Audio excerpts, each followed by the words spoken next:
Howdy folks, it's Clarissa with Trips and Trots. So I was driving home today and I was thinking about how I want to do my next video upload. Everything didn't go well yesterday. I tried out my new action camera. You do get what you pay for. The sound quality is horrible, but I feel that maybe this will give some people a learning experience that no matter what, you're not going to be perfect in the beginning, and this is a learning experience for myself as well. So I am going to upload it, and I wanted to just give a little introduction piece before I upload the video that I did yesterday for a 2-mile run that I did. There was a lot of positivity, and I talked about some of the experiences through my marathon journeys. I have ran 7 full marathons and am now training for my 8th. You can accomplish anything that you put your mind to. Just keep in check with your body and make sure that you prepare for what your endeavor is. Okay, this is me heading out for my 2-mile run walk while I was vlogging with my new Acaso camera. So the quality, the sound isn't going to be the best, so just hold tight, folks, and bear with me. Yeah, okay. I think we're still recording. The air's a little thick today, and trying out this new camera. So I don't know how well you're going to be able to hear me or what the quality's going to be, but the only way for me to figure out this camera is to use it. Whether I don't like it with the learning curve or not, I have to find out. So let's see what it's like. I'm running with you right now. Yeah, there's no way I'm gonna be able to focus. So you're probably gonna be all over the place.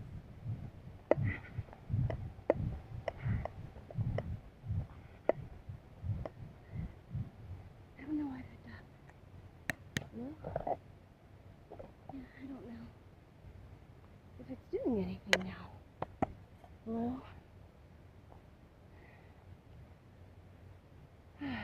Hello?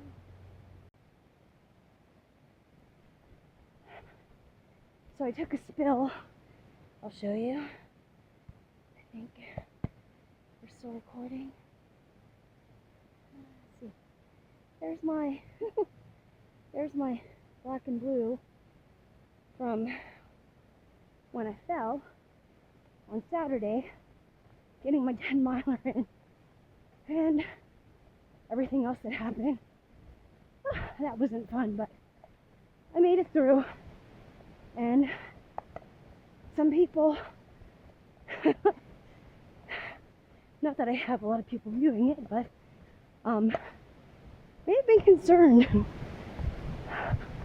But I think I felt okay. I just got nauseous, and possibly the nausea was giving me was having me be kind of, let's see, the nausea was keeping me distracted. Minutely, I mean, I know you're just going forward, but I'm thinking that the nausea was distracting and I wasn't being mindful of my footing possibly, and I was so close to the end of the 10 miles. So I don't know, but I made it through, and I think I'm still recording, but I don't know for sure. because this weird camera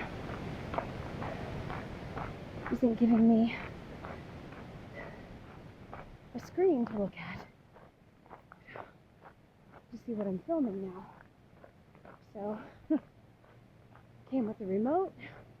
Have no idea how to do the remote. A lot of learning curves with it. I'm going to give it a C- for user friendliness, and all the gadgets that came with it that were confusing and like you have to pre-put together, and they just gave you a little basically index card with like little picture instructions on what to do. So that wasn't fun, but I'm doing a little filming, but I have the camera turned the other way, so okay. Okay.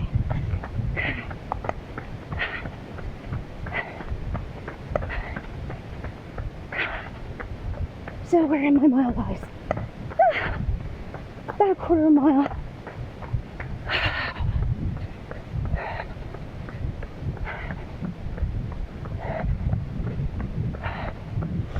Oh, running in my guide 16s today, and they feel pretty good. Now, with me vlogging,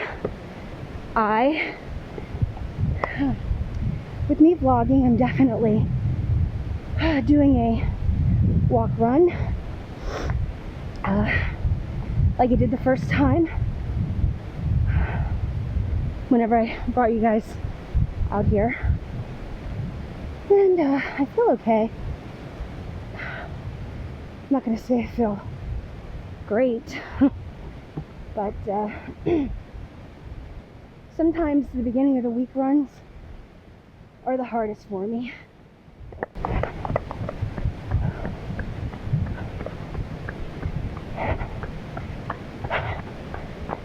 By no means am I an expert at running or jogging. I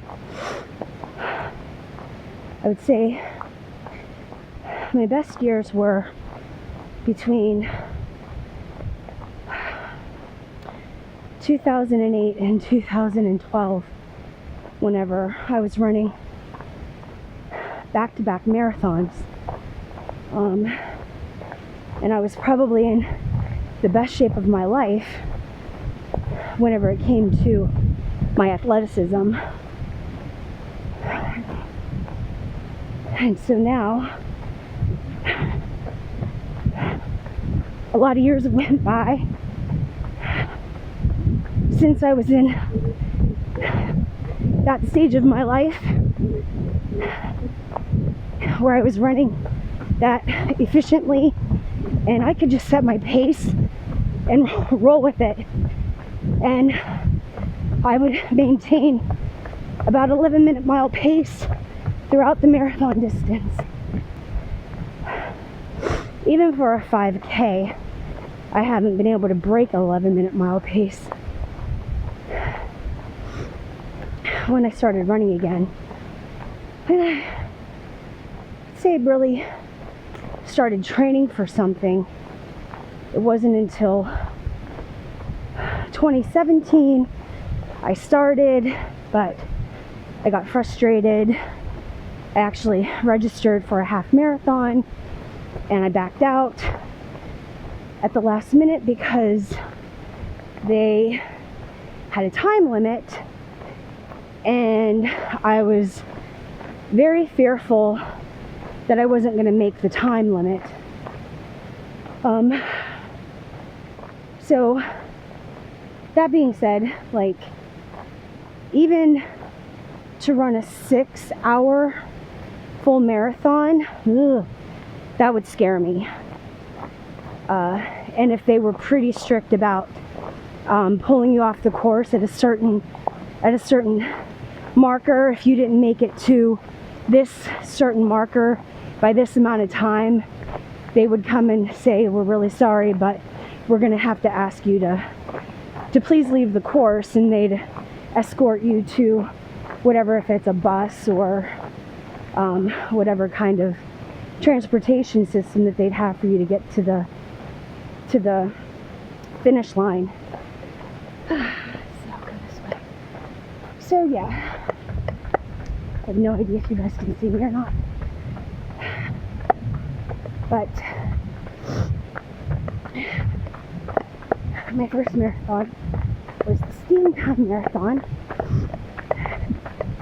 and that one had a 6-hour pace limit. However, it was all downhill, so I was not afraid at all of that distance and what to expect. Because if you're averaging between a 10 and 11 minute mile pace for a marathon, then you're going to finish under 5 hours. Now, when I did get a little worried about that, it was my 4th marathon, and that was after I had ran Steamtown, and then I did the Baltimore Running Festival full marathon, and then I did the Marine Corps, and then I did Big Sur. Now with Big Sur, they do have a time limit of 6 hours, and I was afraid that I might not be able to finish that in time, but I got involved with the Big Sur International Marathon with a group of runners that actually were affiliated with Runner's World. It was called the Runner's World Challenge. And so, huge support. So, anytime I'd have a question, I had very seasoned people say, "You've got this," and you live in an area where there's already hills. Hi, Michael. So you're going to be fine. No questions asked. If you're already running a sub-minute 5, you'll definitely be able to complete it in 6.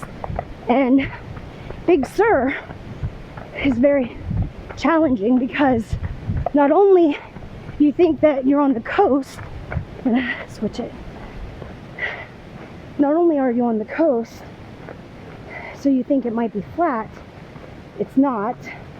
It's hilly, and there is an actual point that they have, like a hill point crest, that is marked Devil's Peak, maybe? I'd have to look it up. I think I have videos of it. I mean, pictures of it, not videos. I wasn't vlogging back then. So anyway,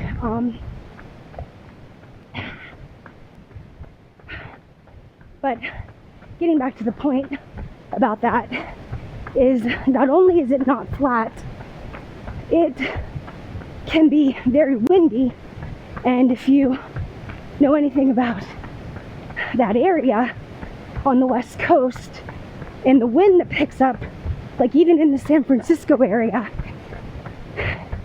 the wind can be very brutal whenever you're trying to run through it. So you have the challenge of the elevation and the challenge of the wind resistance at Big Sur. But by far the most beautiful scenery that you could ever imagine.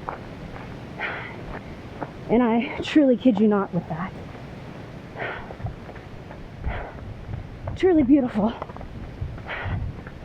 So I did that one, and then I did Chicago and almost PR'd. But at mile 16, nature called and I got in line to go to the body, and probably lost about 5 minutes because the lines were really long.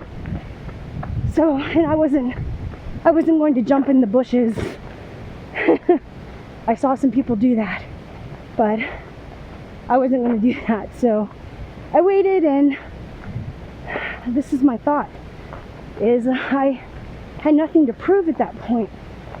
I knew that I was going to finish, and okay, you know, I was maybe 3 to 5 minutes away from setting a PR for my first marathon, but I also wanted to enjoy the experience and not go to the bathroom in my pants.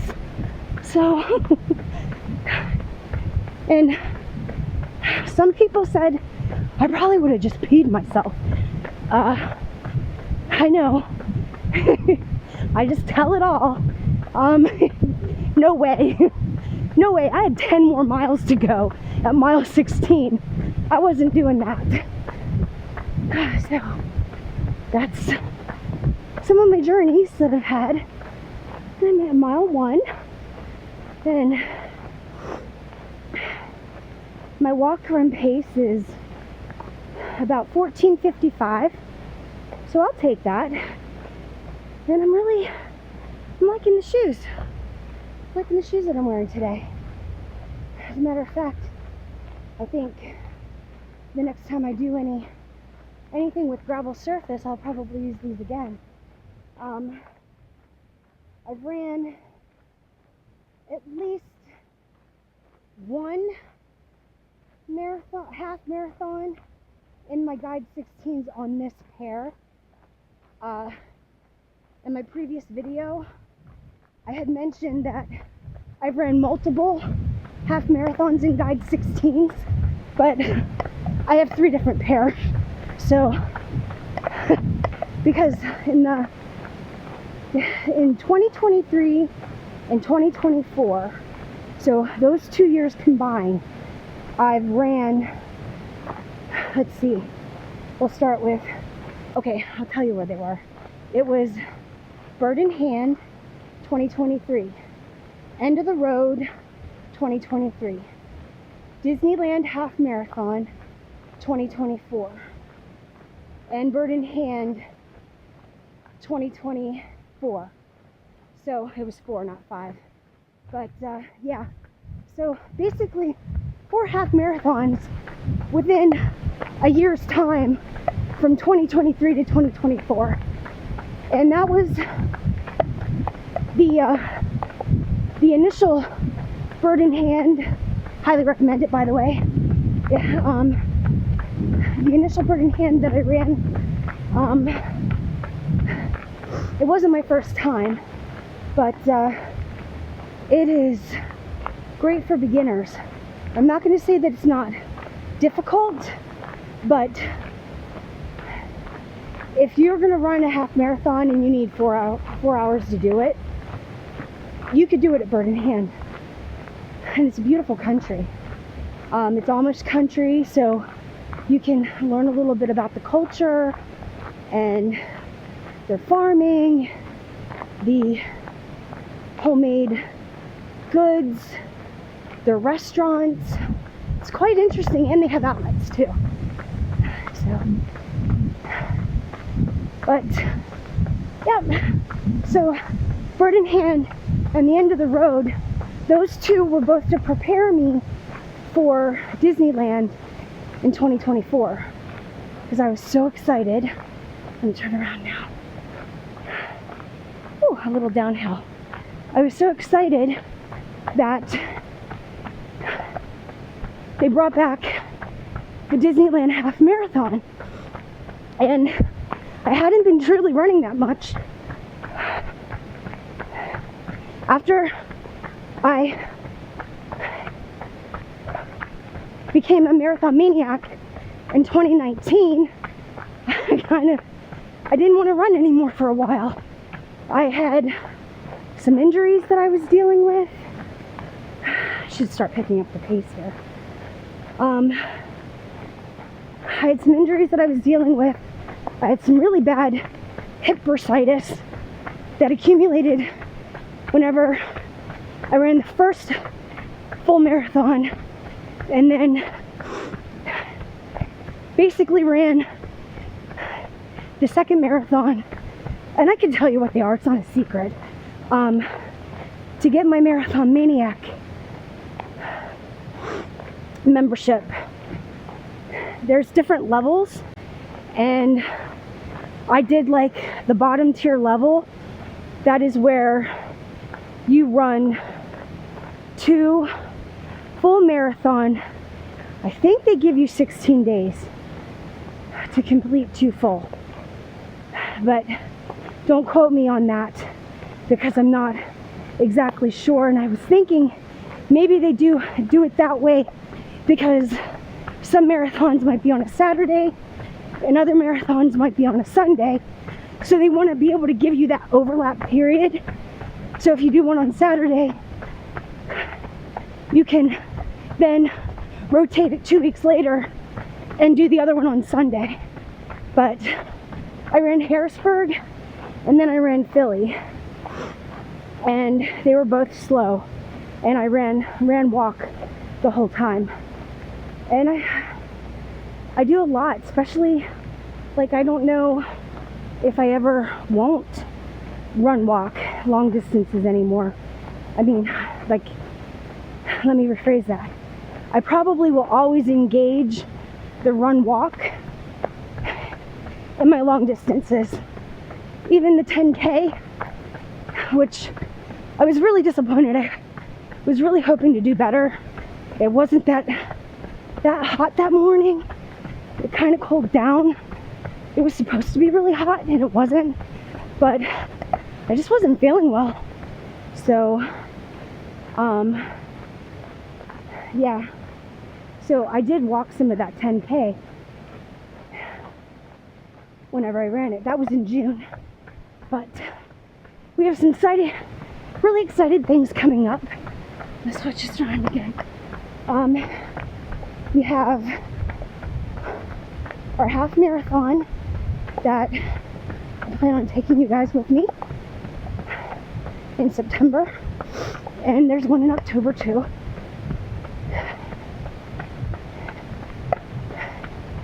And that's all in preparation for the marathon in January. So we'll see what goes. Well, take this. I'm doing pretty good with the run walk. Maintaining under a 15-minute mile. And a pair of shoes that I discarded for a while, but I think I kind of knew that they'd do better on this surface, which is why I chose them.